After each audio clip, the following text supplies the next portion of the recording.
Et alors on va faire une sikha du Rabbi qui se trouve dans Chelek E sur Hanouka. On va écouter Sikhot. Chelek E. C'est sur la page de gauche. Non. Et on va avoir des unanimes sur Hanouka. Mitzvot ne Hanouka domé les mitzvot mezouza. Les mitzvot mezouza. La mitzvah du Ner Hanouka, ça peut être comparé à la mitzvah de mezouza. Pourquoi? Étant donné qu'on doit les faire les deux à la porte, c'est-à-dire soit la porte de la maison, soit la porte du khatser, de la cour, et on doit les faire mi-bachutz à l'extérieur. Alors cependant, il y a une grande différence. Premièrement, Rishit, a mezouza tzricha liyot miyamin. La mezouza, elle doit être mise à la droite de la porte quand tu rentres. Velo ner Hanouka tzricha liyot mismol. Alors que le ner de Hanouka, tu le mets en face de la mezouza, donc à la gauche de la porte. Shenit, bon, on ne met pas forcément à la porte, on peut le mettre aussi à la fenêtre, il y a plusieurs dynimes. Mais disons que ce qui est présenté dans Shulchan Arour au départ, c'est qu'on la met à la porte de l'entrée ou à la porte du jardin et à l'extérieur. Nous, on ne les met pas à l'extérieur, les mezuzot, parce que, à cause d'un problème de sakana qu'il y a eu pendant certaines années, où c'était dangereux, ou c'est une des raisons, ou aussi parce qu'on pouvait croire que c'était, en Perse, on pouvait croire que c'était une pratique idolâtre. Alors, pour différentes raisons, essentiellement à cause de ce qu'on appelle la sakana du danger, on rentre les bougies à l'intérieur. Mais en Eretz Israël, quand il n'y a pas de danger, et c'est le cas d'ailleurs aujourd'hui, il y a beaucoup de gens qui le font, on allume à l'extérieur de la porte de la maison, voire à l'extérieur même de la porte de la cour, du jardin, donc directement sur la rue. Pourquoi? Parce qu'il y a ce lien de mettre donc bachutz à l'extérieur. Et ça, la mezouza aussi, mais première différence, on a vu, c'est quoi? C'est que une est à droite, l'autre est à gauche. La deuxième différence, c'est la mezouza tzricha liyot mi bachutz mishum shebemakom ze matri la bayit. Tu la mets à l'extérieur pour montrer le partage entre l'extérieur et l'intérieur et le début de la maison qui commence à l'endroit de la mezouza. Quand tu rentres dans la maison, tu embrasses la mezouza qui est à ta droite. Ou à khatser, ou bien la cour qui est devant. Velo leman achutz, c'est pas pour l'extérieur. Vous voyez la nuance? On la met à l'extérieur, la mezouza, mais c'est pas pour faire un signe à l'extérieur, pour montrer à l'extérieur quelque chose. Leomazot, ner Hanouka, tzricha liyot mi bachutz. En revanche, théoriquement, le ner Hanouka doit être à l'extérieur. Ki matarato il et haïr et achutz et reshut harabim. Parce que, étant donné que toute l'idée c'est de publier le miracle, de le rendre public, alors il y a une idée de le mettre à l'extérieur, donc dans la rue, dans le Reshut Harabim. Reshut Harabim voulant dire l'endroit où il y a beaucoup de gens. Ce qui s'oppose au Reshut Hayachid, à une maison qui est un endroit privé. Où les filles Ayadoua, chez Yenikat, à Kohar Harouchani, chez le Bechinat Reshut Harabim, Touré des Parouda, dans le Zohar, le Reshut Harabim est appelé par un terme qui s'appelle Touré des Parouda, qui voudrait dire les monts de la séparation, les montagnes de la séparation, on va le traduire comme ça. Ce qui représente l'idée du monde de la dispersion, du monde de la multiplicité et de la diversité, et en même temps la dispersion. Alors que en opposition au Yehoud, au Reshut Hayachid, qui est l'endroit de l'unité, on est avec le Yehuda au Shalalam, on est en même temps avec l'unique qui est dans le monde. Donc le Reshut Harabim, si vous voulez, représente l'extériorité.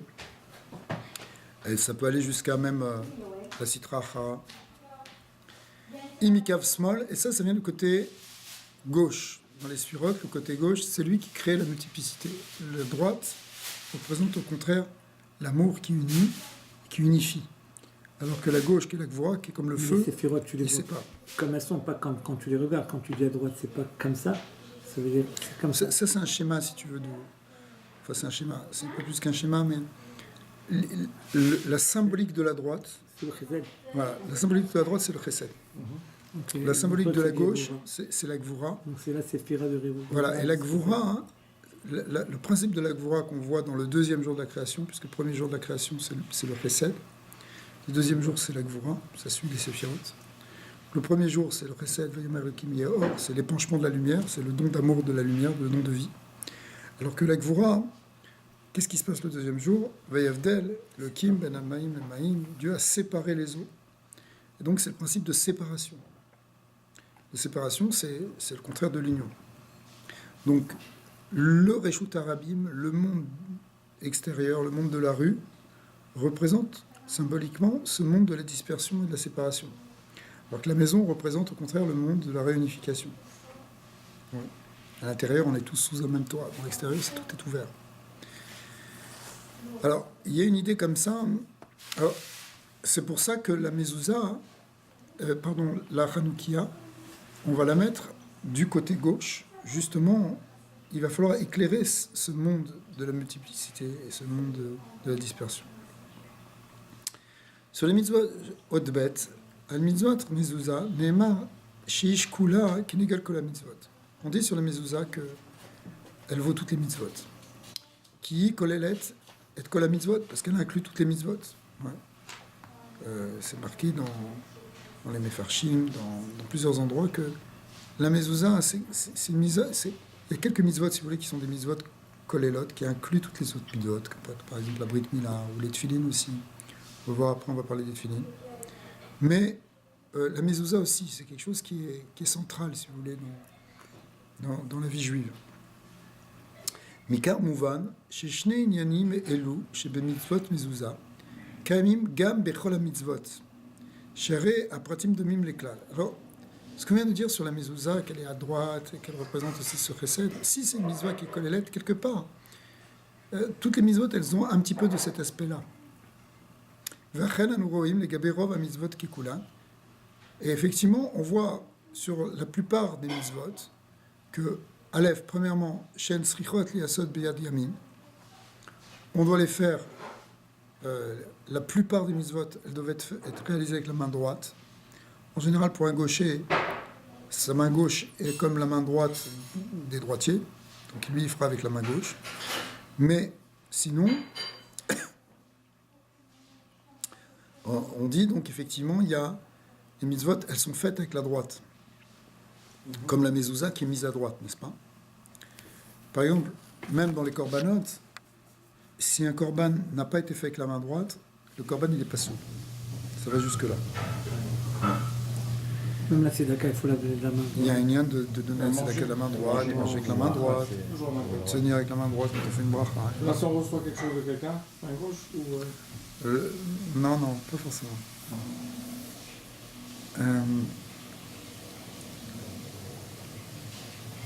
En Indonésie, peut-être la main gauche. Oui. Ça, il sert la main avec la gauche. Non, non, c'est comme ça. Ok. Alors, donc la première chose, effectivement, On a comme ça. on voit dans toutes les mitzvot cette idée de droite, qu'elles sont liées avec la notion de symbolique de la droite. Deuxièmement, Elaen Kesher Imachus, la plupart des mitzvot n'ont pas de relation directe avec l'extérieur. Ouais. Yesh mitzvot chez Chova les Kaimat Davka Bifnim. Il y a même des mitzvot qu'on doit forcément faire à l'intérieur. Vafilu mitzvot chez Efshar les Kaiman Gam Bachutz, même des mitzvot qu'on pourrait faire à l'extérieur. Vereshut Arabim, Are Mekaimim Otan, lorsqu'on les accomplit, Vereshut Arabim, En Laem Shum Kesher Meyuchad Imachutz. Même si parfois on les fait à l'extérieur, elles n'ont pas un rapport spécialement avec l'extériorité. Charé, Efshar les Kaiman Gam Bifnim, parce qu'on pourrait les faire aussi à l'intérieur. Efsharut les Kaiman, Vereshut Arabim, Bediyuk, Kemo Bebait, Novaet Mikar, chez les mitzvot, Elu, En Klal Kesher Imkom Nisuyam. C'est parce que ces mitzvot n'ont pas de place spécifique. Alors, la plupart des mitzvot, par exemple, qu'on fait à la synagogue, elles doivent être faites a priori à l'intérieur. Les mitzvot qu'on fait à la maison, il n'y a pas de raison de... Ça devait être dur de faire Par exemple, faire le kiddush, korban avec que la main droite. Non, c'est pas qu'avec la main droite. Mais par exemple, la shrita, elle doit être faite avec la main droite. La kabbalat dam, elle doit être faite, la zrika du dam, elle doit être faite avec la main droite. Sinon, Non, c'est pas que l'autre main, elle est pas utilisée. Elle peut être utilisée, mais la avoda, sacré, ouais. les avodotes qui sont essentielles dans le korban, c'est-à-dire le fait de couper, de recevoir le sang, de l'asperger, ça, ces trois aspects-là, ils doivent être faits avec la droite. Et si on était gaucher, là, à gauche. En principe, oui. Bien en principe, parce que ça fait l'objet parfois de discussions. Mais normalement, oui. Alors, donc la plupart des mitzvot, on les fait à l'intérieur. Je sais pas, les mitzvot de Shabbat, les mitzvot de prière, l'étude de la Torah, tout ça. C'est pas des choses qu'on fait normalement dans la rue. Ça arrive qu'on peut le faire à l'extérieur. Mais c'est pas, il n'y a pas d'idée d'aller le faire à l'extérieur. Alors, par contre, Hanouka, les fizé yotse chez mitzvot ne Hanouka, chez chova le kaima davka bismol, ve davka mibachutz. Donc, la spécificité à Hanouka, c'est que ça doit être fait spécialement du côté gauche, on met vraiment du côté gauche de la pâte, et aussi à l'extérieur. En tout cas, les Khatrila, c'est comme ça qu'ils vont faire. Donc, finalement, il y a quelque chose de très spécial à Hanouka. Alors, cette différence-là qui est entre Ner Hanouka et les autres mitzvot, Domé les Evdel, Sheben mitzvot, lo ta'aseh ve mitzvot aseh. Ça ressemble à la différence qu'il y a entre les mitzvot lo ta'aseh et les mitzvot aseh. Les mitzvot lo ta'aseh sont les mitzvot de ne pas faire quelque chose. Il y a 365 interdits de la Torah. Donc, à chaque fois qu'on se retient de faire un interdit, ça s'appelle qu'on a fait en quelque sorte une mitzvah, quand on a fait la mitzvah lo ta'aseh. Et puis, il y a 248 mitzvot assez positives, où là, il faut faire un geste concret, où il y a quelque chose, où on est actif. Alors, c'est deux sortes de mitzvot qui sont différentes. Quelle différence il y a entre... On va voir que cette différence-là, elle va être mise en parallèle avec la différence qu'il y a entre Hanouka et les autres mitzvot. Alors, c'est quoi? Les mitzvot assez, Efshar le Kaiman, Rak minamutar beficha. Il y a une expression dans la Gemara qui dit que les mitzvot assez, tu peux les faire qu'avec des choses que tu peux mettre dans ta bouche. Ça veut dire des choses cachères. Tu ne peux pas faire une mitzvah assez avec quelque chose qui vient d'un interdit, qui vient de quelque chose de pas cachère. Tu ne peux pas faire kiddush avec du vin pas cachère. Tu ne peux pas faire pessah avec une matzah qui aurait du chametz. Tu ne peux pas faire tzedaka avec de l'argent volé. Tu ne peux pas faire un loulav avec un loulav volé aussi. D'accord. Pourquoi? Ça doit être des choses qui sont dans l'ordre de ce qui est permis. Bedvarim amutarim. Amekabilim. Alors, alpi chassidut, c'est quoi ce qui est permis? C'est des choses qui prennent leur source de vitalité par ce qu'on appelle la klipat noga. Tout ce qui est dans le matériel prend sa source de vie, une source de vie en tout cas, dans une dimension qu'on appelle les clipotes, les écorces du monde. Mais il y a une clipa qui s'appelle la clipa noga, la clipa lumineuse, qui est moins intense que les autres clipotes et qui est à la source, si vous voulez, de la matérialité. La matérialité, mais de la matérialité qui est bonne, qui n'est pas mauvaise en tant que telle. Alors que la matérialité qui donne des choses interdites, qui est de l'ordre de l'interdit, ça puise sa source dans les autres clipotes, ce qu'on appelle les trois clipotes impures, talat clipotes atéméot. Et donc, celles-là, on n'a pas le droit de les utiliser. Si par exemple, quelqu'un veut manger du bassar khazir, par exemple, la viande pas cachère, on va dire, alors, étant donné que la chayout de cette viande qui est devant lui, cette vitalité, elle puise dans ces clipotes méotes, c'est ça qui la rend interdite. Parce qu'on ne peut pas rentrer, parce qu'à ce moment-là, on va puiser aussi une force de tout le monde. D'accord? Alors que dans la clipote noga, on peut faire un birour et puiser la chayout de Gdusha qui se trouve dedans. La chayout de Gdusha qui se trouve dans la nourriture interdite, elle est prisonnière dans cette nourriture interdite. On n'est pas capable de la... Il y a aussi un issous de Gdusha, il y a aussi de la Gdusha dedans, mais on n'est pas capable de l'extraire. Donc Le mot interdit en hébreu, c'est assour. Assour, ça veut dire aussi prisonnier, enfermé. La vitalité divine dans les klipot téméot, elle est prisonnière en quelque sorte. Dans la klipot noga, elle peut être élevée. Elle peut être soit élevée, soit au contraire, elle peut rester et descendre encore plus dans la klippa, mais notre travail à nous, c'est de l'élever. C'est pour ça que si tu manges quelque chose de kasher, si tu bois un verre d'eau, tu bois un café, tu fais une bracha, cette bracha, elle a pour but, entre autres, de libérer l'énergie divine, l'étincelle divine qui se trouve dans ce café, qui va être élevée. Mais tu ne pourrais pas le faire sur une boisson taref. Parce qu'à ce moment-là, tu n'arriverais pas à le sortir. Même si, éventuellement, tu pourrais trouver de la force physique dans cette nourriture, et même éventuellement étudier la Torah avec la force que tu as d'avoir mangé quelque chose de pas cachère. Mais cependant, tu n'auras pas élevé l'étincelle qui est dans cette nourriture. Et du coup aussi, ta Torah, elle n'arrivera pas à monter au niveau où elle devrait monter. C'est-à-dire qu'elle va rester dans quelque chose qui t'élèvera pas vers le niveau spirituel qui devrait être celui que tu atteins si tu étudies la Torah avec Dusha of Tahara, avec Dusha et dans la Tahara. Parce que le fait que tu as associé la Torah maintenant avec une Chayout qui était lors de la Klippa, alors ça va bloquer cette Torah, elle ne va pas pouvoir monter. D'accord? Alors, je reprends. Les mitzvot assez, אפשר לקיים רק מן המותר בפיך, בדברים המותרים, המקבלים את חיותם מקליפת נוגה. לעומת זאת, maintenant, les mitzvot לא תעשה, en revanche, מתקיימות דווקא על ידי, c'est-à-dire אי-עשייה par une non-action, דברים האסורים, c'est-à-dire qu'on peut les faire. Comment tu fais une mitzvah לא תעשה? En fait, c'est dans un non-agir. C'est quand tu ne fais pas. D'accord? Ne mange pas ça, ne fais pas ça. Ça s'appelle, ne fais pas avodah zara, ça s'appelle chef ve'al taseh. Tu ne fais rien, justement. C'est une non-action. Mais c'est une non-action par rapport à des choses qui sont interdites. Des dvarim ha'asurim, anovim shalosh klipot temeot. C'est-à-dire, c'est une manière de se séparer des 3 klipot temeot. Mais d'une certaine manière, c'est en même temps la manière pour nous de justement bénéficier de la lumière qui se cache derrière, c'est en ne touchant pas à ces clipotes.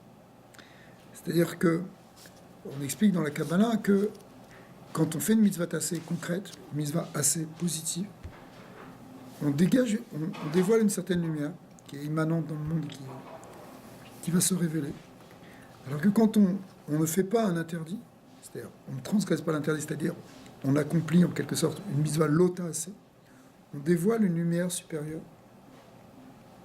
Ça produit un yiroud plus grand au niveau des sphirotes supérieures qui vont amener une plus grande lumière. Donc finalement, dans le lota assez, là où il y a l'interdit, là où tu es confronté à l'interdit, il y a une possibilité de révéler une lumière divine qui est encore plus grande que dans le permis.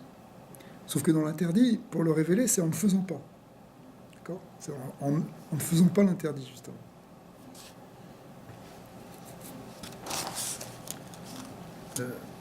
Donc il y a une lumière plus grande en ne faisant pas d'interdit versus en faisant... En faisant le permis, en faisant la mitzvah permise. Même la pizza obligatoire. Ouais, c'est plus grand encore. C'est un niveau plus élevé. Alors, ça c'est un grand ridouche de la Kabbalah, mais c'est un grand principe. Donc on voit quelque part que des fois, ne pas agir, c'est plus grand qu'agir. Ouais. Et c'est un principe qu'on peut retrouver dans beaucoup de choses. Regarde par exemple Shabbat. Shabbat essentiellement, tu vois, les gens se plaignent, ils disaient ouais mais c'est plein d'interdits, Shabbat, alors on peut plus rien faire. On peut pas prendre la voiture, on peut pas faire ci, on peut pas aller au cinéma. C'est quoi la vie de Shabbat? D'accord. Mais en fait, la Shabbat c'est une lumière très très kadosh. C'est une grande doucha. Si quelqu'un il est tohem un petit peu, il goûte un peu qu'est-ce que c'est la kedusha du Shabbat, après il peut plus s'en passer. Mais c'est pas la kedusha simplement d'Adafina, c'est pas du tout ça. Il y a une lumière spéciale dans Shabbat. C'est le oneg, il y a un oneg rouchani. Un oneg gashmi, on donne aussi au corps. Le corps il soit content, mais il y a un oneg rouchani. Mais ce oneg rouchani, il vient parce qu'on dévoile une grande lumière par justement le fait qu'on on ne fait rien. Enfin, entre guillemets, quand je dis on ne fait rien, parce qu'en fait, c'est une journée très pleine. Mais on ne fait aucun travaux. C'est-à-dire, on se sépare. Le fait d'être dans une non-action, c'est une forme de non-action, la chevette, l'ishbot, c'est-à-dire chômer, c'est-à-dire cesser de travailler. Finalement, tu révèles une plus grande lumière. Si, tu sais, c'est un principe qui est tellement grand que la Torah, elle a même prévu quelque chose qui était au départ inimaginable, la notion de Shvi'it, de Shemitah, que 1 an sur 7, après la Torah, on arrête de travailler les champs, on arrête de travailler la terre, c'est-à-dire le travail terrestre et physique, on s'en coupe pendant 1 an. Il faut une immense émouna, évidemment, parce que comment tu vas faire pour vivre? Mais si quelqu'un il a cette émouna, merci. Si quelqu'un il a cette émouna, il a une possibilité de monter et de dévoiler une lumière absolument phénoménale. C'est pas le mot phénoménal, mais en tout cas extraordinaire.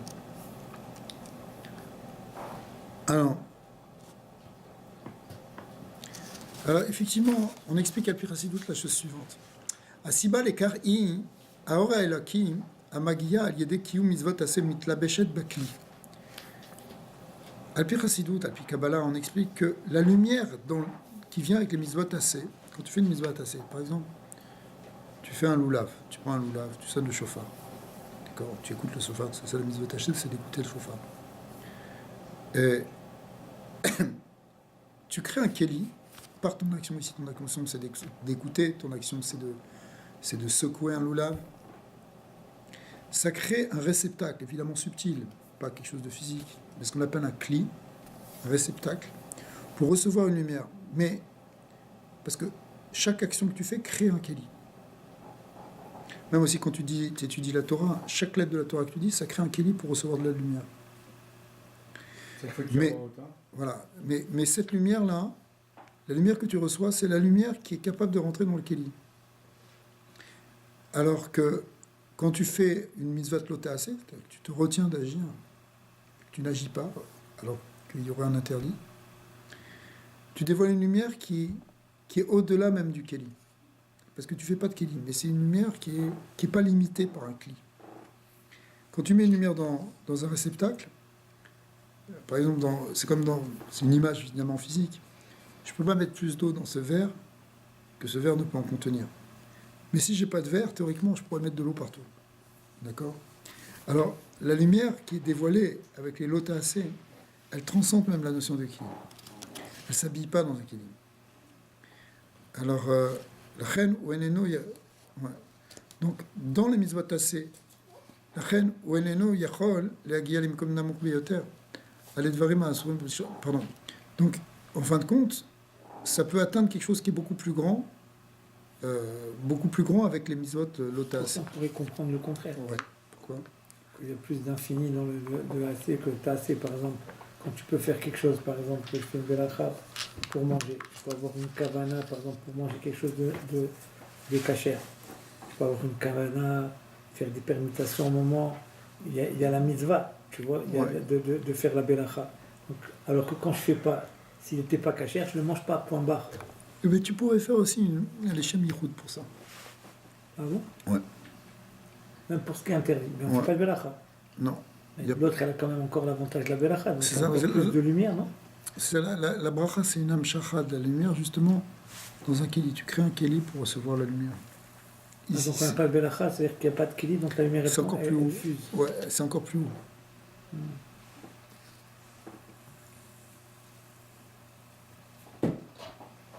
Ouais. C'est que la lumière, elle s'arrête au keli. C'est ça? Elle est limitée par le keli. Elle est limitée par le keli. Mais tout ce monde, c'est ça, non? C'est-à-dire? La contraction de la lumière pour qu'on puisse la Ouais, c'est pour ça que. C'est même ce qu'il a fait, sinon c'était pas possible. Ouais. C'est ça, c'est pour ça qu'on fait des mitzvot tasseh. Sinon, imagine qu'on ne ferait pas de mitzvot tasseh, qu'on fasse que des mitzvot lotaaseh, on resterait assis toute la journée à rien faire. D'accord? Chef vel tasseh, assieds-toi et ne fais pas. D'accord? Alors, c'est vrai que ça développerait une lumière, mais c'est pas une lumière qui serait que tu pourrais exprimer, que tu pourrais développer dans ce monde. Ça existe aussi, mais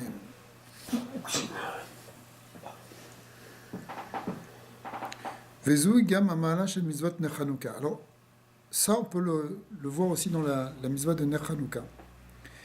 Pourquoi Aïdé kiyum mitzvah zu nimshar or asher bekocho le'air gam et akaf smol birshut harabim. Donc, quand on a dit que dans la ner Hanouka, ça a la force de pouvoir éclairer l'extérieur, le côté gauche, etc., ça veut dire que quelque part, elle n'est pas limitée. Parce que normalement, les autres mitzvot, bon, bah, tu les fais à l'intérieur, tu crées un keli, comme on a dit. Par exemple, j'ai donné l'exemple du keli, du kidouche. Donc, tu fais quelque chose qui amène. Mais, de même que les mitzvot lotassé, elles n'ont pas de limite dans l'épanchement de la lumière, puisque c'est une lumière qui n'est pas limitée. De même, le Ner Hanouka, quelque part, il n'a pas de limite non plus. C'est pour ça que tu mets à l'extérieur. Ça peut partir dans l'infini du monde, si tu veux, symboliquement. Alors, c'est ça ce qu'on a dit. Haute Dalet, la mito shel davar, yesh les mitzvot ner Hanouka, mala af yoter mi mitzvot lotassé. En vrai, ça va même plus loin que ça. Le ner Hanouka, il est même encore plus grand quelque part que la mitzvot lotassé. Ki yesh bo gam et amala shel mitzvot tassé. Parce que dans ner Hanouka, il y a aussi une dimension de mitzvot tassé. Effectivement, c'est une mitzvah positive qu'on fait. Avec des mitzvot lotassé, dochim et advarim asuri, parce que dans les mitzvot lotassé, on repousse les interdits. Ar en mesakhirim otam, mais on les purifie pas non plus. Ouais, c'est-à-dire que on n'arrange pas les interdits. Quand tu te protèges de faire un interdit, bah, toi, tu n'as pas touché l'interdit, donc on a dit c'est une grande chose, etc. Mais d'un autre côté, hein, tu n'as pas encore fait le tikkun de cet interdit. Cette viande taref, elle reste toujours taref.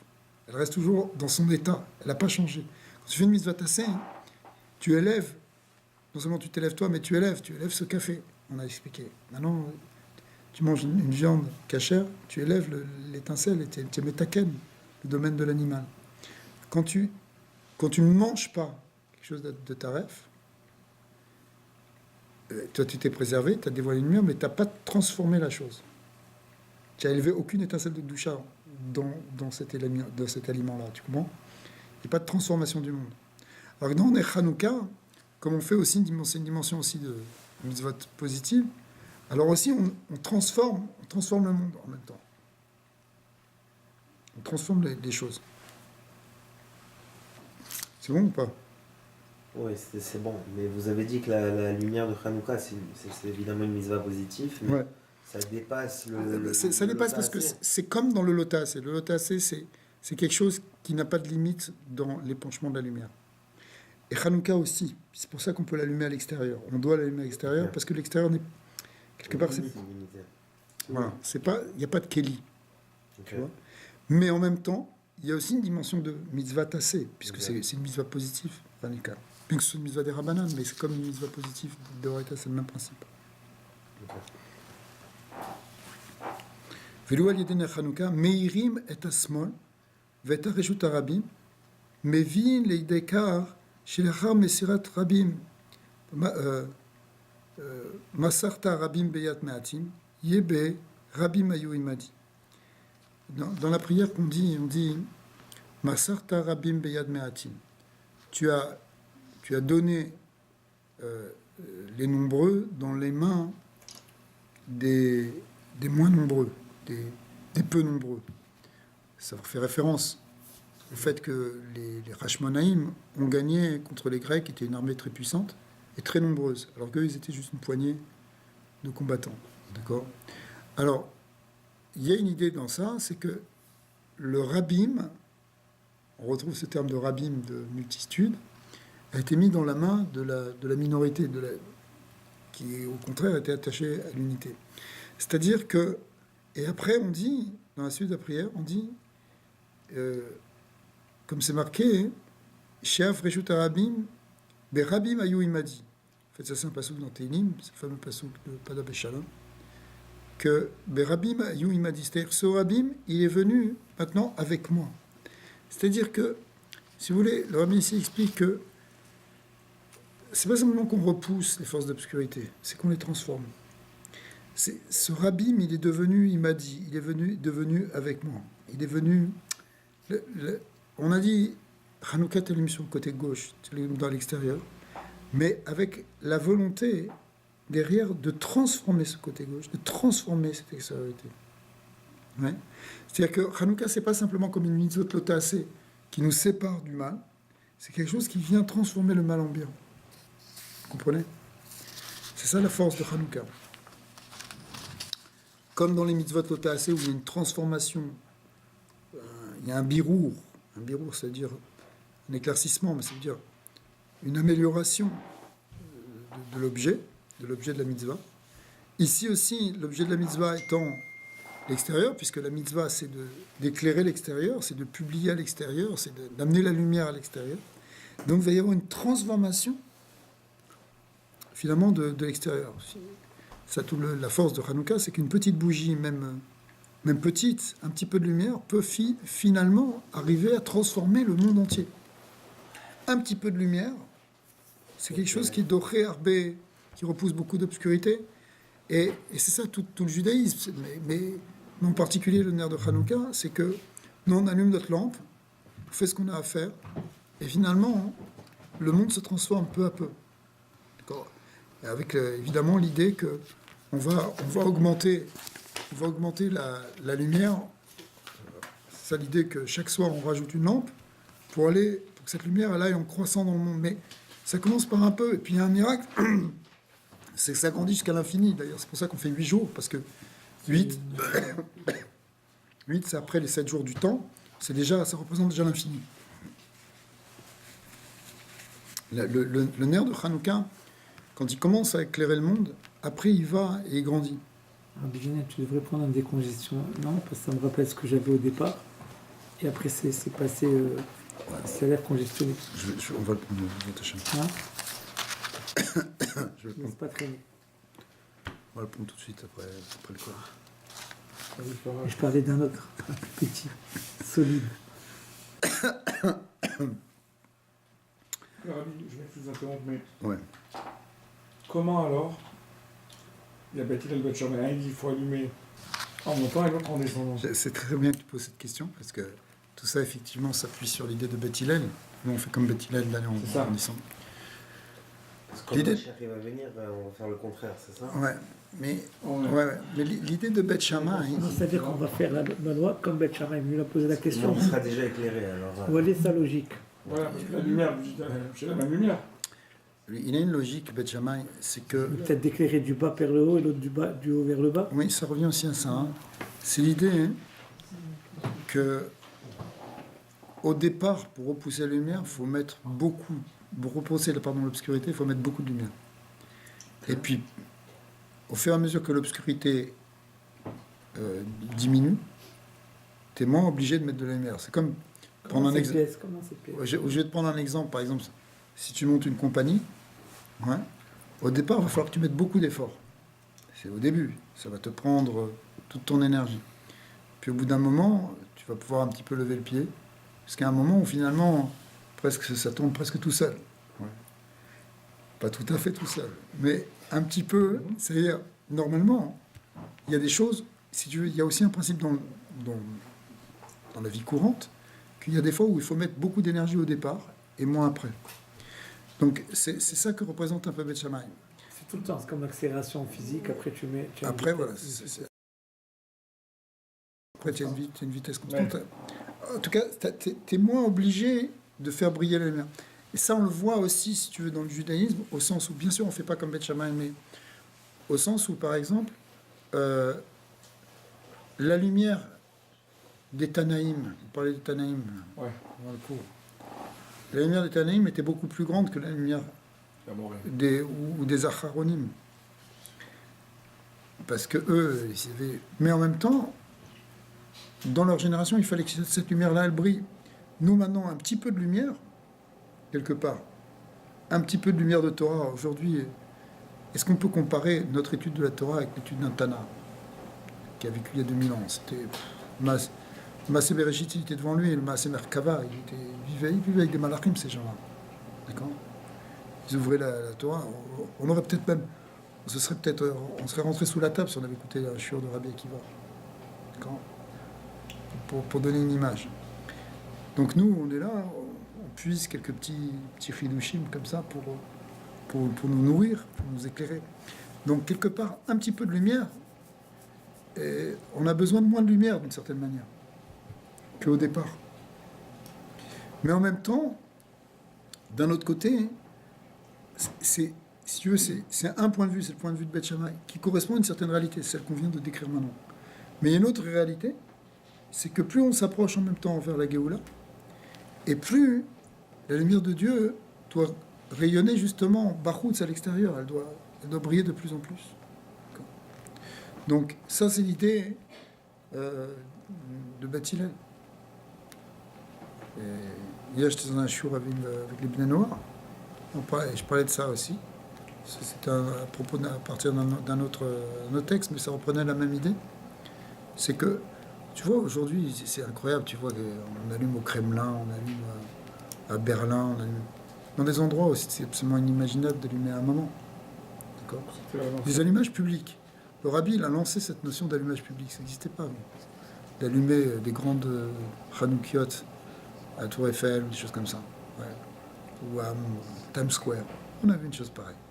Times Square, il y a plein de lumières, mais c'est les lumières, Les voitures. les lumières de la Klipa, justement.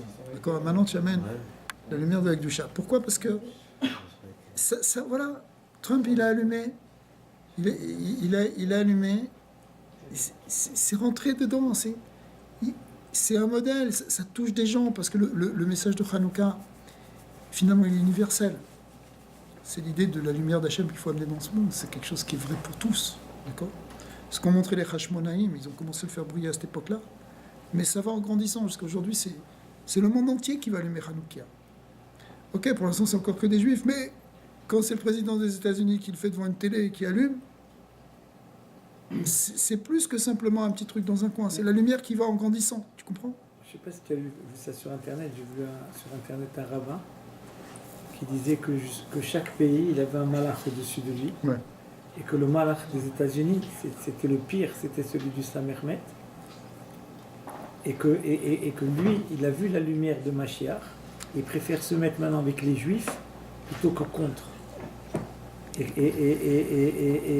que c'est pour ça qu'il est rentré, qu'il a imbibé l'esprit de Trump et qu'il a inspiré à faire ça. Qu'est-ce que tu penses de cette théorie ? Moi, je ne suis pas d'accord avec cette théorie parce que... Elle est farfelue. Non, parce que c'est pas ça qui est marqué. Le Summer même, c'est un des malachim qui est kaloul dans toutes les nations. C'est l'Avdavkala, il est là aussi en Russie. C'est le sort d'Esav. Mais Esav, l'ange contre lequel Yaakov il s'est battu, Zohar Kadosh il dit, c'est le Summer même. C'était l'ange d'Esav, mais c'est le Summer même. Mais Esav, il ne représente pas simplement une nation, il représente toutes les nations, y compris même les nations arabes, c'est Esav. Même l'arabe. Oui, parce que Esav, c'est Kolel. Après, quand on rentre dans une... C'est une claloute, c'est de manière globale. Si tu veux, Yaakov, quand il se bat contre l'ange, il se bat contre l'ange de toutes les nations.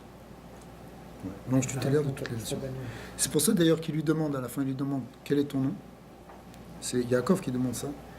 Et Lamatishal Bishmi, il lui répond, pourquoi tu me demandes mon nom ? Quoi ça va te servir ? Et Zohar dit, pourquoi il demande mon nom ? Parce qu'il peut prendre tous les noms. Un jour il s'appelle Armanigé-Chan, un jour il s'appelle Staline, il peut prendre tous les noms de ce Il n'a pas béni.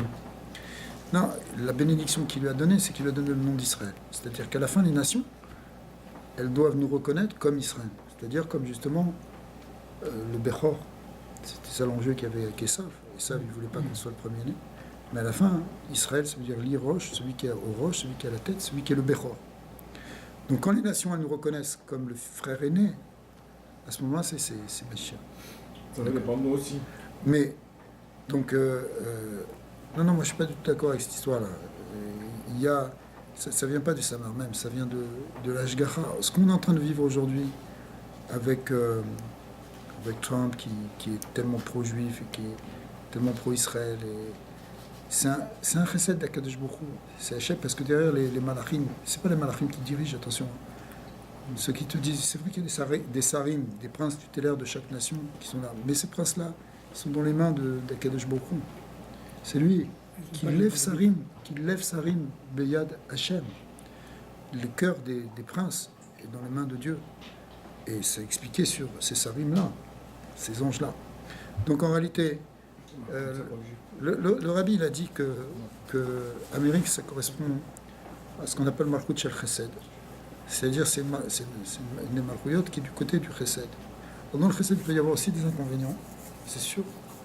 Qu'il peut y avoir du laxisme, du laisser-aller, ça peut aller dans des extrêmes. Au niveau de l'Amérique? Oui, mais c'est Malchut Shel Chesed, ça veut dire... De toute façon, c'est comme un médum, c'est de la gvoura, ça rigole pas non plus. Mais il y a un côté tov et là, il faut le saisir, au contraire. On est dans une période où il peut se passer des grandes choses. Il peut se passer des grandes choses. Le rabbi avait dit, je pense, l'Amérique s'y met comme ça. Parce qu'ils n'ont jamais... Ils ont cette bracha parce qu'ils n'ont jamais empêché Israël d'étudier la Torah, je crois. J'avais lu, non, c'est quoi le rabbi, ça ou... C'est sûr. Et ils ça ont jamais... Ils ont eu toute cette... Ça fonctionne, quoi. Ils ont Le continent, le nouveau monde, le continent américain, de manière générale, n'a pas versé de sang juif. Alors qu'il n'y a pas un village ou une ville en Europe où tu ne trouves pas une histoire avec un bûcher, une histoire avec un pogrom, une histoire avec une fosse commune. Comme en Afrique. Tu vas en Ukraine, il n'y a pas un village où il n'y a pas une fosse commune. On les retrouve petit à petit, même à Mejibouj, même partout. Mais dans toutes les grandes villes de France, on a brûlé des Talmuds, on a brûlé des Juifs.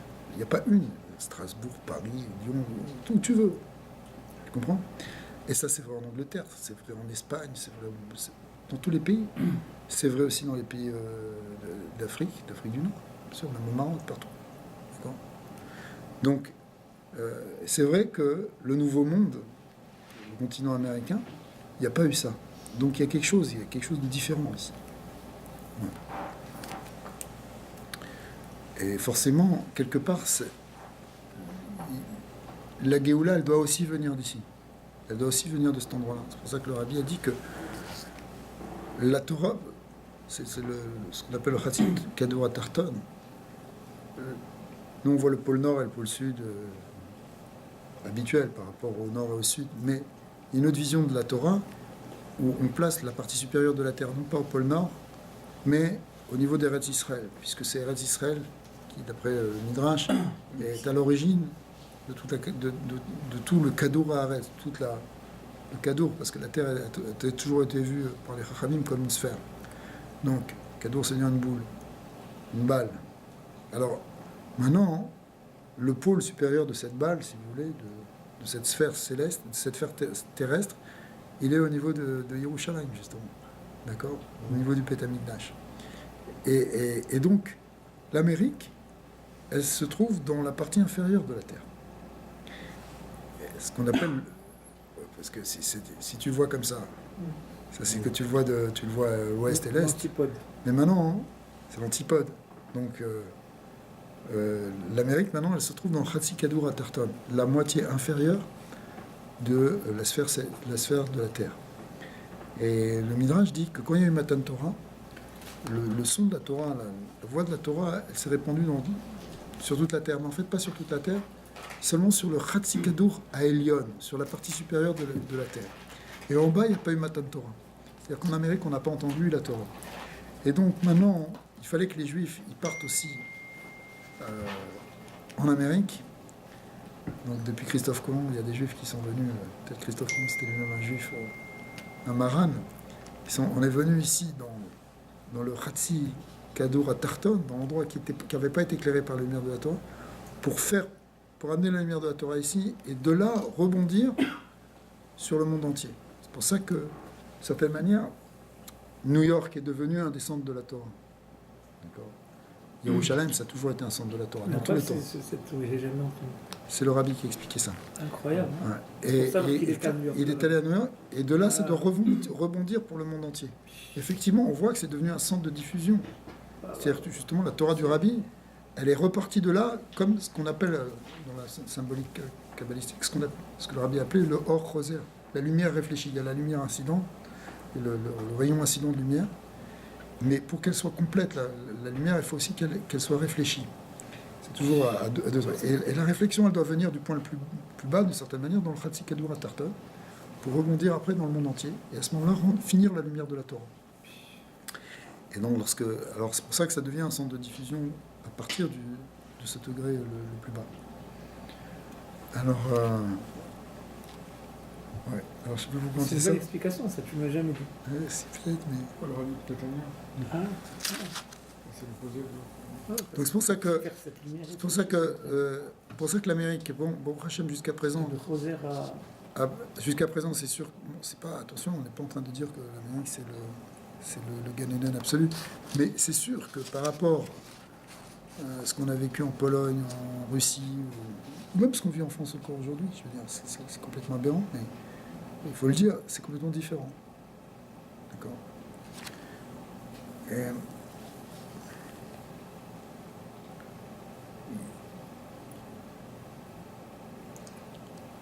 donc au contraire, Bezat Hashem, on va voir des miracles. C'est un géant. En plus, il passait à l'acte. À l'époque de Reagan, c'était je crois en 84, le rabbi a poussé, il avait une très bonne relation avec Reagan. Et comme toujours en France, les gens se moquaient de Reagan comme un cow-boy, etc., un acteur, etc. Ils se foutaient de lui. Mais en réalité, c'était quelqu'un de remarquable probablement. On voit les lettres qui se sont écrites les deux. Et grâce à l'influence du rabbi, Reagan a décrété une journée par an, le jour de l'éducation internationale. C'est un jour international. Bon, évidemment, c'est pas tout le monde qui fait. Hein. Et cette tombe, il a choisi de le faire, et c'est chaque année normalement comme ça, le jour de l'anniversaire du rabbi, le jour de l'anniversaire hébraïque du rabbi, Yud Aleph Nissan. C'est Yud Aleph Nissan qui est... Donc, mes saints, on n'aurait pas pu voir ça ailleurs qu'en Amérique. Tu comprends ? C'est-à-dire, il fallait que ça parte de là. C'était dans le pays le plus puissant, etc., jusqu'à aujourd'hui. Donc, les Juifs ont toujours été en exil dans les pays les plus puissants. Toujours. Pas que là-bas. Il y a toujours eu une grande partie de la diaspora. Elle était toujours dans l'endroit de l'Empire. L'époque des Perses, il y avait beaucoup de Juifs à Téhéran, à Suse, etc. Et on voit, il y avait des Juifs en Allemagne, il y avait des Juifs en Russie, il y avait des Juifs en France. Dans les pays influents, c'est là qu'il y avait le plus de Juifs. C'est expliqué tout ça, parce que c'est là-bas qu'il y a les birourim à faire, les tikkunim à faire. Même en Égypte, c'est là qu'il y avait le plus d'étincelles, c'est pour ça que tout le peuple de Juifs était là-bas. Mais aux États-Unis, il y a aussi quelque chose à faire. Et c'est pour ça qu'il y a une grande communauté, en particulier autour de New York, d'Afghan. Et d'ailleurs, c'est eux qui ont créé Israël avec leur argent. Oui, c'est le juif américain. Après, Golda Meir, elle a on retrouve ça même dans les... elle avait $50 dans la poche. Elle a trouvé des donateurs et tout ça. C'est incroyable l'histoire de Golda Meir. Ça, c'est-à-dire que ce que tu retrouves après, si tu veux, dans l'extériorité, dans le profane, entre guillemets, quelque chose qui est l'expression dans l'extériorité de ce principe spirituel qui fonctionne. C'est un peu comme Issachar et Zebulun, finalement. Bien sûr. Et elle est devenue la plus grande puissance. Et en Israël, il y a l'étude de la Torah, il y a la Gdusha, les endroits saints. Mais c'est surtout, il faut voir aussi, il y a quelque chose qui est très important, c'est que, peut-être on n'en a pas assez conscience de ça, c'est que la Géoula, l'idée du Messie, ça va se faire avec les nations. Si les nations ne sont pas dans le coup, qu'est-ce que tu vas faire ? Tu vas faire ton Mashiach dans ton coin, qu'est-ce que ça veut dire ? Tu comprends ? Il faut que les goyim, les nations, les peuples, reconnaissent Israël. Ouais, c'est déjà mis ça. Il faut qu'ils reconnaissent, qu'ils nous reconnaissent, qu'ils nous reconnaissent pour que... Encore une fois, c'est pas pour nous reconnaître pour nous reconnaître. On ne cherche pas ça pour ça. On ne cherche pas à imposer quoi que ce soit. La Torah ne cherche pas à imposer quoi que ce soit. Mais c'est parce que la Torah, a une clé, Je préfère écouter ça. a une clé pour l'humanité.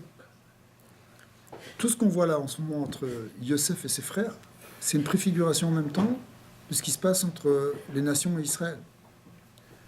Quand Yosef il est jeté par ses frères dans un puits, ça représente plusieurs choses, mais ça représente aussi les nations qui jettent Israël dans le puits de l'exil. Ouais. On a été jetés dans la galoute à cause de qui? C'est les nations qui nous ont jetés dans la galoute. Ils sont venus, ils ont sorti d'Eretz Israël, déportés, détruit le temple, détruit Jérusalem, pour nous jeter dans le puits. Ils étaient tous ensemble pour ça, quelque part, comme tous les frères. Ouais. Et en même temps, à la fin, ils doivent tous venir se prosterner. Mais pas se prosterner pour se prosterner pour trouver le shalom, parce que dès qu'ils sont jetés Yosef, on voit que les frères se sont disputés. Les nations, tu prends les pays arabes, quand est-ce qu'ils sont unis? Le seul moment où ils sont unis, c'est quand ils sont unis contre nous. D'accord? Mais en fait, ils se trompent, parce que la vraie manière, ça marche pas. Une seconde après, ils se refont la guerre. La seule manière pour eux, en fait, d'arriver à s'unir, c'est s'ils s'unissent pour nous. Si ils réfléchissaient autrement et qu'ils disaient, mais ouais, finalement, Israël, pourquoi pas, c'est des gens bien, etc. Et qu'ils se disaient, ok, on va tous se mettre pour aller dans le même projet, parce qu'en fin de compte, le projet du monothéisme, le projet de révéler Hachem sur terre, qui c'est qui l'a amené? C'est nous. Ouais.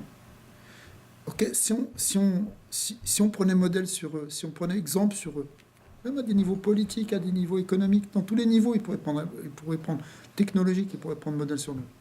D'accord? Mais même, encore plus à un niveau spirituel, qui nous regarde comment nous on réfléchit sur la Torah, comment on réfléchit dans le Talmud pour comprendre un texte. Ils n'ont pas ça, les chrétiens et les musulmans. Ils n'ont pas la Gemara. Et c'est-à-dire qu'ils n'ont pas une recherche authentique et absolue de la vérité, sans a priori, et en étant prêt à accepter la vérité telle qu'elle est. C'est ça le Talmud. C'est des milliers de sages qui se sont réunis sur plusieurs générations, et on a coupé, entrecoupé et mis en parallèle et mis en opposition tous ces enseignements pour essayer d'en sortir quelque chose. C'est ça la Gemara. Ouais. Ils n'ont pas ça les autres. Donc eux, ils ont un texte, ils sont fondamentalistes dans leur lecture du texte. C'est impossible le fondamentalisme dans la Torah. Parce que si toi, tu es un rabbin fondamentaliste, tu vas avoir 15 autres rabbins qui vont venir en face de toi et qui vont te démonter ton truc, sauf si tu arrives à prouver que ce que tu dis, c'est vrai. Mais en général, quand tu es fondamentaliste et bête et méchant, tu vas t'apercevoir que c'est limiter ce que tu dis et que replacer dans un certain contexte, ça ne tient pas la route. Et ça, on va te le faire. On va te faire tomber ton argument. C'est ça que fait la Gemara en permanence. Donc si les nations, en particulier les Arabes, ils prenaient exemple sur nous, ils prenaient comment on réfléchit, comment on réfléchit honnêtement, au lieu de partir dans une forme de violence. Et j'ai fait une petite vidéo sur Jérusalem de rien du tout. Et 10 minutes comme ça, j'ai fait l'erreur de ne pas désactiver les commentaires. Si tu verrais le nombre de commentaires incendiaires qui sont sortis de nulle part. La moitié était écrit en arabe. Mais tu te dis, comment tu peux parler avec ça? Tu comprends? Il n'y a pas de... Des trucs complètement, tu vois, des trucs complètement réactionnels. Les orthodoxes, ils s'excitent. Non, mais complètement réactionnels. Même pas des juifs, ils ne supportent pas. Je dis pas que c'est tous, mais... C'est tous. Bon, peut-être.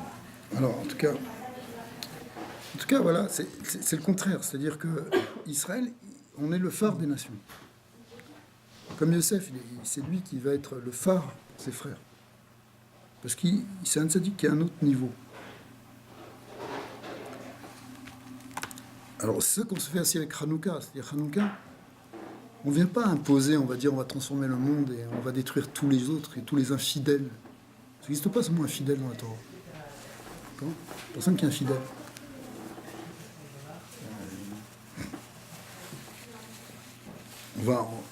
C'est ça l'islam. Tu as le monde des fidèles et tu as le monde des infidèles. Et le monde des infidèles est amené à disparaître. Soit ils vont devenir fidèles, soit ils vont mourir. C'est ça le message qui est exprimé clairement. Ouais. La Torah, c'est pas du tout ça. La Torah, c'est... On a même un peu de lumière dans tout ce monde de la dispersion, de la multiplicité, de la clipa. Et là-bas, hein, cette petite lumière, elle va en grandissant et elle va toucher le Hémet. Voilà, les gens qui sont touchés. Des nations, elles doivent être touchées par ça. Quand on allume à la Maison Blanche, honnêtement, pas simplement pour avoir des voix politiques ou faire bien, c'est pas de ça. Quand on allume, ça touche du monde. Ça touche du monde, des gens qui se disent, ouais, il y a une lumière dans le judaïsme qui peut nous servir. On ne te demande pas d'être juif. Mais va puiser dans le judaïsme, va puiser dans la Torah, une lumière qui est là pour le monde. C'est pas, le but de la Torah, c'est pas de convertir le monde. On ne cherche pas à convertir le monde. Mais on cherche à diffuser la lumière pour que les gens prennent conscience de la vérité. Finalement, à la fin, tout le monde va faire ce qu'on appelle les Sheva Mitzvot Béné Noir, qui sont la base élémentaire de la manière de se comporter comme un être humain. Et ça on le transmet. On le transmet avec la petite lumière de Hanouka.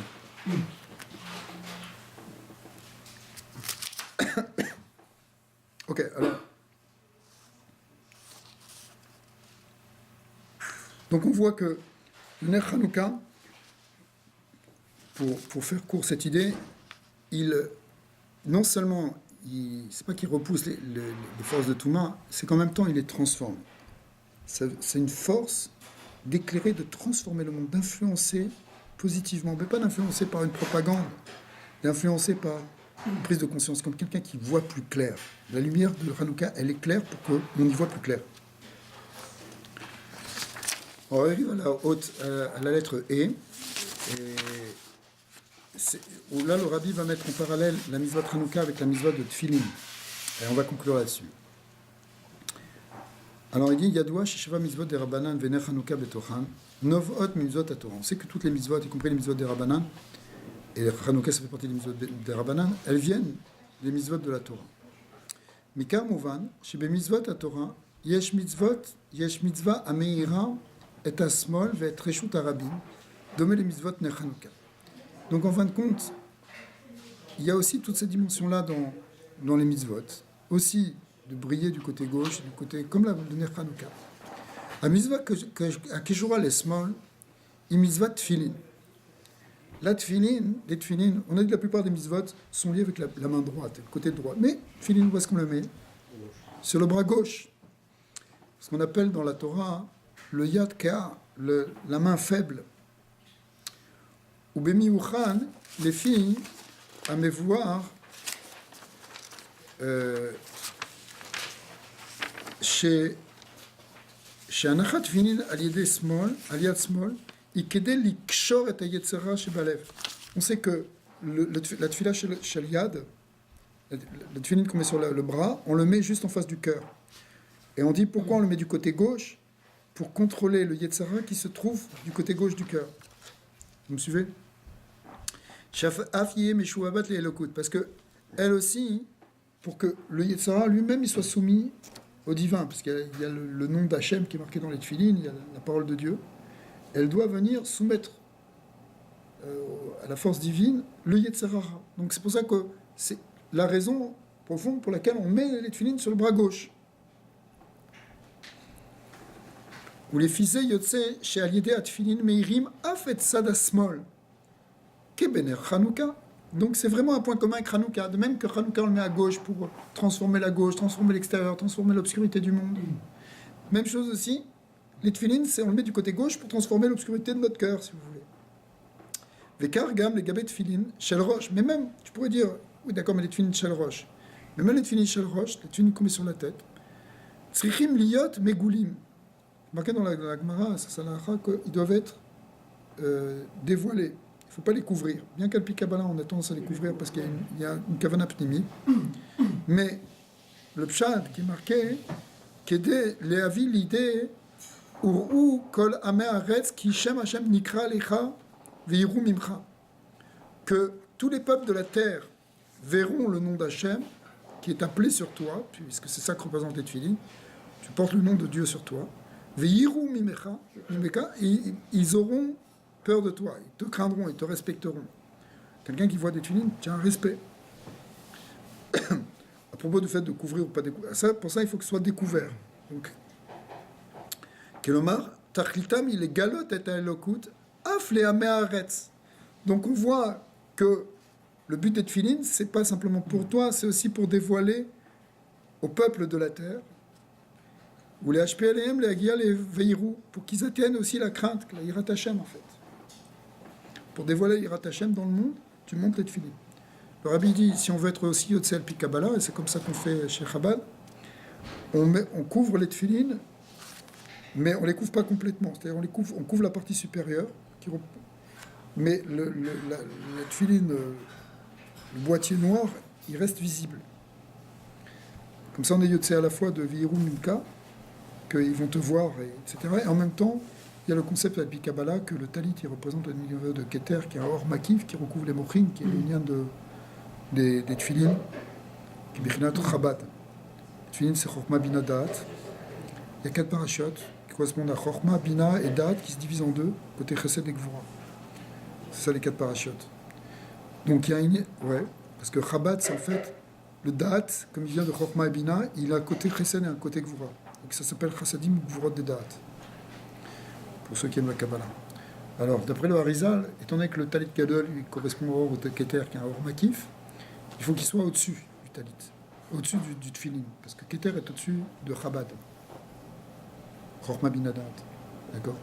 Mais d'un autre côté, il y a un lien qui est marqué dans le Pipchat qu'on doit voir le Tfila chez le Roche. Alors, Rabbi dit on le couvre. On met ces Tfila ou on ne compte pas finalement? Non, parce que tu comptes date, alors ça fait plus de 10 séphirot, ça fait 11. Oui, mais oui, non, tu as raison. Mais c'est pas. Ce qu'on parle des. Le Keter est quand même au-dessus de Chabad. Donc. En fait, ici, Chabad, c'est pas vraiment l'inspiration, c'est ce qu'on appelle les Mochim. Alors que le Talit, c'est ce qu'on appelle le Or Makif. Le Mochim, c'est de la lumière qui rentre dans les Kélim pour descendre dans les Midot. Le Makif, c'est quelque chose qui enveloppe toutes les midot, qui enveloppe tout le gouffre. Pour ça qu'on s'enveloppe, les Teatef Betzitzit. On s'enveloppe du Hormakif. Alors c'est simple, elle devient pnimi dans le Talit par les Tzitzit. Les Tzitzit, c'est là page tout de ce Hormakif qui est le Hor Elion. Il descend ce Hormakif. Oui, oui, il doit descendre. Parce que le Tzitzit, au contraire, c'est une canalisation de la chose. Mais le Talit, c'est marqué dans Sharak Havanot du Harizal, que dans la mitzvah de Talit, il y a deux choses. Il y a le Talit et les Tzitzit. C'est pareil. Et la kavana du Talit, elle est beaucoup plus élevée que celle des Tzitzit. Le Talit, c'est le Hor Makif, le Malbouch Elion, c'est le Hor Ensof. Les Tzitzit, c'est ce qui permet de canaliser dans les 32 voies de la Chorma, de la sagesse. C'est pour ça qu'il y a 32 fils. La Medbet Netivot Chorma. Les 32 célèbres, c'est le cœur. Ouais, c'est le cœur, mais c'est avant d'être le lèvre, c'est la Medbet Netivot Chorma. Les 32 sentiers de la... Les 32 sentiers de la sagesse, qui sont les 32 mentions du Shem Elohim qui sont dans le Maaseh Bereshit. Alors, ça veut dire c'est la canalisation dans l'univers. Okay. Mais, Bederklal, le Hor Makif, il est plus haut élevé. C'est pour ça d'ailleurs que, parce que c'est une marloquette au départ, hein, le Harizal, tu sais que le Harizal il tranche. Le Harizal il tranche clairement dans cette marloquette al Pikabala, où il y avait des gens qui disaient qu'il faut mettre d'abord les tefilines avant de mettre le talit. Nous, on dit non, parce qu'on a toujours vécu qu'on met d'abord le talit, comme le Harizal dit. Mais c'est pas si évident que ça, même à Kabbalah. Parce que justement... C'est deux méthodes bien distinctes. Hein, oui, mais peut-être que tu devrais mettre justement d'abord les mochines avant de mettre le Hormakif. D'accord. D'abord la Chorma avant le Keter. Mais on voit que c'est pas comme ça. Alors, en tout cas, donc on voit que même le Roche, donc les tefilines du bras, ils ont pour finalité de finalement transformer le côté gauche, le côté obscur, le côté négatif. Mais aussi, même les tefilines chez le Roche aussi, ils changent, puisque la personne qui te voit, il est pris d'Irat Hashem. Donc il y a aussi une transformation de l'extérieur. Ce qu'on appelle les Améharetz ici, c'est-à-dire les peuples, les nations. Bekar Yuvenu, divrei Chazal, Uksha kol atora le kula le tfilin. C'est pour ça que les Chachamim, ils ont dit, dans la Gemara, dans Kiddushin, que il y a un lien entre toute la Torah entière et les tfilin. Les marot shashvat les tfilin, sham il est gabé à mitzvot, sheare kivan she mitzvot tfilin, mashpia af el asmol, velama haaretz, yesh ba gam ma'alat haTorah, amesakeret et shlosh klipot et merat. Donc on voit, de manière générale, la Torah est là pour transformer le monde. Eh bien, les tfilin, à eux seuls, ils font déjà ça. Alors Rabbi va conclure cette sikha en disant que pendant les jours de Hanouka, il faut augmenter la tzedaka, bemamon ou begouf. Il faut rajouter de l'argent. D'ailleurs, c'est une ségoula de, immédiatement après avoir allumé les nérodes de Hanouka, de mettre une pièce dans la tzedaka. Mais c'est un moment où on augmente la tzedaka, financièrement ou physiquement, pour aider quelqu'un d'autre. Tzedaka begashmiut, kemouvan, et kemouvan, gam tzedaka beruchniut. Une tzedaka matérielle, donner de l'argent, aussi une tzedaka spirituelle. Par exemple, tu donnes une Hanouka à quelqu'un, tu fais allumer à quelqu'un, tu partages un Dvar Torah à quelqu'un, c'est une tzedaka aussi, tu vois, au niveau rouchani. Et Vekevan mitzvot tfilin kshura bemiyuchad, ouais, pardon. Et oui, Vekevan mitzvot tfilin kshura bemiyuchad kemur les mitzvot ne Hanouka. Et on le voit, hein, même aussi pour les mitzvot de tfilin. Donc, en fait, il y a on voit qu'il y a un lien entre les tfilin et Hanouka. Donc, c'est un bon moment aussi pour renforcer ce que le Rabbi a lancé comme mitzvah, le lien de le miftsa de tfilin, d'encourager les gens à mettre les tfilin, permettre aux gens de mettre les tfilin. Ça va de pair avec le miftsa de Hanouka. Pourquoi? C'est quoi le lien? Il fallait arriver avant. Alors, la reine, Sarir lenatzel et yimei Hanouka b'miyuchad bechol ha'ma'atzim ve'afsherim le'gaber al mitzvot tfilin. Donc, au contraire, il faut se renforcer pendant Hanouka pour développer les tfilin. Parce que Hanouka, elle éclaire le monde extérieur, elle éclaire le monde de la gauche, on met à la gauche de la porte, pour transformer le monde. Eh bien, ouais, on veut éclairer le monde entier, on veut éclairer l'extériorité, la nuit. Ouais. Eh bien, les tfilin aussi, c'est pour, on met la tfila du bras sur le cœur à gauche, pour transformer l'Yetzara, et on le met sur la tête, aussi pour les gens qui vont nous voir, ils vont être pris de Hira. Donc ça va transformer le monde. Mais cette idée des deux antipodes de la croûte terrestre, on ne peut pas l'appliquer avec la Hanouka et la Mouza qui sont aux antipodes. Ouais, Une à droite, une à gauche. Des antipodes. Ouais. D'ailleurs, en fait, le côté droit Alpi Kabbalah, le côté droit de la porte, il correspond à la sphère de Netzach. Et le côté gauche, il correspond à la sphère de Hod. Et Netzach et Hod sont en opposition. La Tiferet, Netzach, Hod et Sod. Et on met la Hanoukia entre les deux, mais essentiellement du côté gauche, Hod. Tout Hanouka dépend de la mitzvah de Hod, qui est le tikkun justement de l'extérieur, qui est le tikkun du gauche, qui est le tikkun du bas. Dans le Sefer Yetzirah, c'est marqué que le Netzach, il représente le pôle d'en haut, et le Hod, il représente le pôle d'en bas. Donc, ce que tu vois de droite et gauche, c'est aussi le haut et le bas. C'est les antipodes. Exactement. Et c'est le haut et le bas. Vraiment. Donc effectivement, Netzach, c'est la Torah, c'est l'éternité de la Torah. Elle a été donnée en haut. Elle descend en bas, mais elle doit descendre tout en bas jusque dans Hod. Jusque dans Hod, exactement. L'autre, c'est la...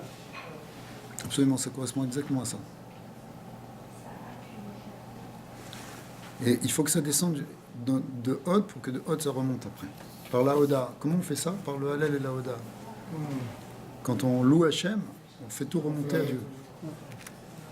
Alors Hachem, il faut qu'on se renforce dans ces mitzvot, dans la mitzvah de Tfilin, dans la mitzvah de Tzedaka, dans la mitzvah de Hanouka. Et c'est ça qui va dire, et là, Yoter Mikar, Shachar Yavi, הדבר על ידי Oui. באו בניך לדביר ביתך בבית המקדש השלישי אשר ירד ויתגלה למטה בקרוב ממש. Amen. חיים חיים. רק ברוך. Attendez les gars,